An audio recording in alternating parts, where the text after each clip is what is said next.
ఆచార్య అస్టర్ flop తర్వాత కొరటాల ఏ ముహూర్తాన మొదలు పెట్టాడో కానీ కాలం అస్సలు కలిసి రావటం లేదు.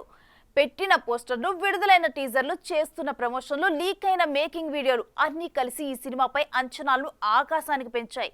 తీరా విడుదల దగ్గర పడుతున్న కొద్దీ విడుదలైన టీజర్ బాలేదని, రిలీజ్ అయిన పాటకి సినిమాలో స్పేస్ లేదని, ఇదిగో వచ్చేస్తున్నాం అన్న ట్రైలర్ పత్తా లేకపోవటం, మంచి ఫైర్ మీద ఉన్న అభిమానులు తాజాగా జరగాల్సిన ప్రీ రిలీజ్ క్యాన్సిల్ అవడంతో కోపాన్ని ఆపుకోలేక హోటల్ని ధ్వంసం చేయడం తెలిసిందే.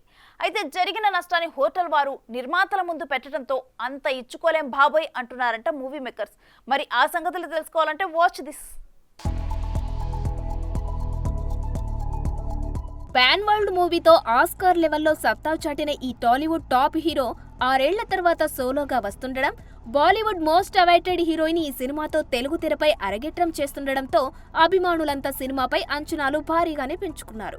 అయితే దేవర ప్రీ రిలీజ్ ఈవెంట్ గత ఆదివారం హైదరాబాద్లోని నోవాటెల్ హోటల్లో జరగాల్సి ఉండగా కెపాసిటీకి మించి అభిమానులు పోటెత్తడంతో నిర్వాహకులు చేతులెత్తేసిన సంగతి తెలిసిందే.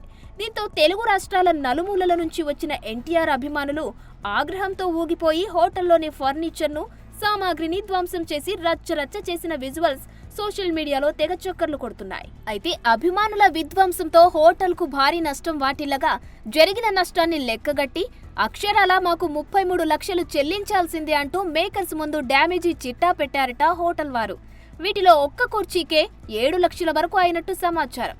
దీంతో పాటు మెయిన్ గ్లాస్, ఎలివేటర్ గ్లాస్, కొన్ని డోర్లు కూడా ధ్వంసమయ్యాయని హోటల్ యాజమాన్యం తెలపడంతో అయ్య బాబోయ్ మేమంతా ఇచ్చుకోలేం గానీ కాస్త తగ్గించురు అంటూ కాలబేరానికి వచ్చారట మూవీ మేకర్స్. ఇదిగో ఇప్పుడు, అదిగో అప్పుడు అంటూ మరీ ఆశగా మురిపించి తీరా చేతులెత్తేస్తే మాతో మామూలుగా ఉండదు అంటూ గట్టి వార్నింగ్ ఇచ్చారట నందమూరి అభిమానులు. చూడాలి మరి, ప్రీ రిలీజ్ ఈవెంట్ క్యాన్సిల్ అయితేనే ఇలా ఉంటే ఒకవేళ సినిమా ఏమైనా తేడా కొడితే ఫ్యాన్స్ రియాక్షన్ ఎలా ఉంటుందో. For more videos like this, subscribe Big TV channel.